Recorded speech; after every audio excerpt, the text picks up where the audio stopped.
Assalamualaikum, my name is Nur Syahada binti Muhammad Azman. My group and I will present the current issue in the topic of compensation. But first of all, I'm going to explain the meaning of compensation. Compensation is an award given to the employee for their contribution to the company.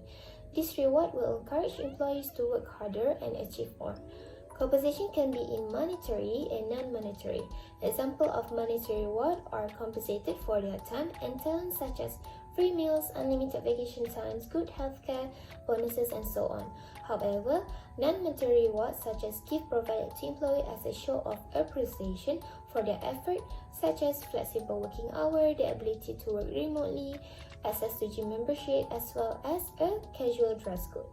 These are popular bonuses among employees. This compensation reward will be given to employees based on their performance and help them to succeed in everything they do. Choosing an organization that offers higher benefits and compensation rates is a priority for someone who is looking for a job. This is very important to provide assurance to job applicants in the future, whether in terms of comfort, safety, or income of an individual. However, compensation and benefits has recently become a major issue in human resource management as it will lead to low satisfaction level that will increase absenteeism in employee and the outcome will decrease. In 2020, the pandemic started to destroy our economics and most of the employees are affected.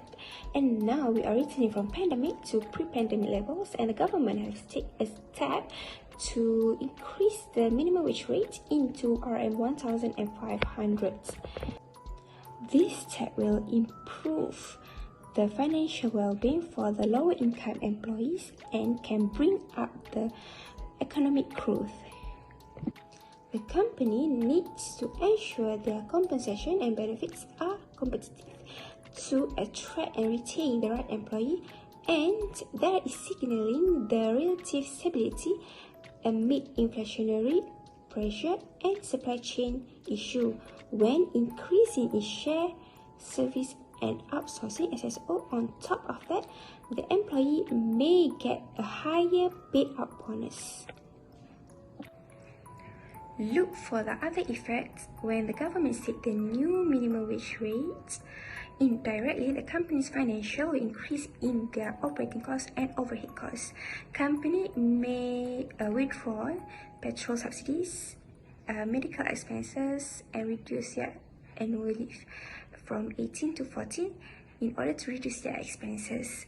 Some other companies may make a worker work more days to increase their productivity levels to cover up the added costs from the new minimum wage rates.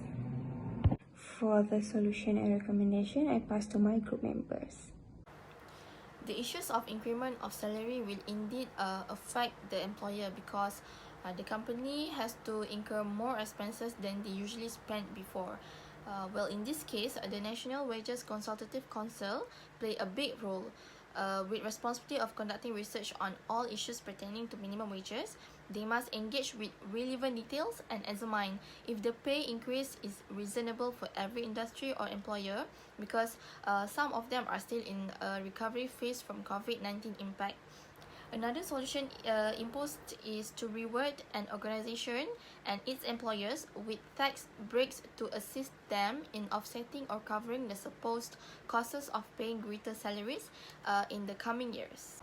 In addition, the NWCC has also offered a benefit to the employer or firms that pays minimal wages where they will be given approval in deducting their levy and cost of accommodation. But even with government incentives, a company or employer should always look for ways to boost efficiency and produce a profit in order to stay in business, especially for small and medium enterprises. This might contribute to the numbers of unemployment because employers will use technology more like machines to carry out daily tasks instead of hiring as many people. I would like to present my part, which is summary of the current issue that we have chosen. A pay and benefit strategy are always changing as the company attempts to attract and retain the best employees. A stiff and stale procedure might result in significant losses. It can be summarized that both benefit and compensation are significant for two reasons, which is individual will not work for you if they are not being paid, and benefits are big expenses with a defined aim, hence should not be overlooked by firms. In view of the same, some of the Malaysian employers have expressed concern that the new minimum wage came at the wrong time, and many have suggested that a time extension or a method of incremental implementation would be helpful.